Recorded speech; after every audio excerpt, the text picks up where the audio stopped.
Coffee ನಾಡಿನಲ್ಲಿ ಊರಿಗೆ ನುಗ್ಗಿದ್ದಂತ ಚಿರತೆಯನ್ನ ಸೆರೆ ಹಿಡಿಯಲಾಗಿದೆ. ತರೀಕೆರೆ ತಾಲೂಕಿನ ಮುದುಗುಂಡಿ ತಾಂಡ್ಯಕ್ಕೆ ನುಗ್ಗಿದ್ದಂತ ಚಿರತೆ ಸೆರೆ ಹಿಡಿಯಲಾಗಿದೆ.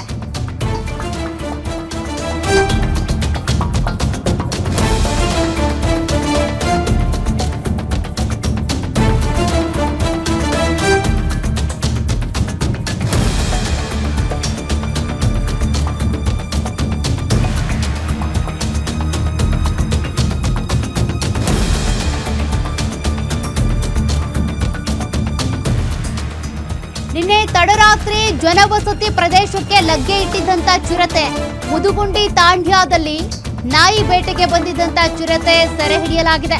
ತರೀಕೆರೆ ತಾಲೂಕು ಹುಣಸಘಟ್ಟ ಬಳಿಯ ಮುದುಗುಂಡಿ ತಾಂಡ್ಯ ಇಲ್ಲಿ ಚಿರತೆ ಕಂಡು ಗ್ರಾಮಸ್ಥರಲ್ಲಿ ಆತಂಕ ಮನೆ ಮಾಡಿತ್ತು. ಅರಣ್ಯ ಇಲಾಖೆಗೆ ಮಾಹಿತಿ ಕೊಟ್ಟಿದ್ರು. ಸ್ಥಳಕ್ಕೆ ಧಾವಿಸಿದ ಅರಣ್ಯ ಇಲಾಖೆ ಸಿಬ್ಬಂದಿ ಕಾರ್ಯಾಚರಣೆ ನಡೆಸಿ ಚಿರತೆ ಸೆರೆಗೆ ಶಿವಮೊಗ್ಗದಿಂದ ಬಂದಂತ ಅರವಳಿಕೆ ತಜ್ಞರು ಕೂಡ ಸಾಥ್ ನೀಡಿದ್ರು. ಅರವಳಿಕೆ ಇಂಜೆಕ್ಷನ್ ನೀಡಿ ಸುರಕ್ಷಿತವಾಗಿ ಚಿರತೆ ಸೆರೆ ಹಿಡಿದಿದ್ದಾರೆ. ಚಿರತೆ ಸೆರೆ ಹಿಡಿದ ಬಳಿಕ ನಿಟ್ಟುಸಿರು ಬಿಟ್ಟಂತ ಮುದುಗುಂಡಿ ತಾಂಡ್ಯದ ಜನ ಸೆರೆ ಹಿಡಿದ ಚಿರತೆಯನ್ನ ಅರಣ್ಯ ಪ್ರದೇಶಕ್ಕೆ ಸ್ಥಳಾಂತರ ಮಾಡಲಾಗಿದೆ.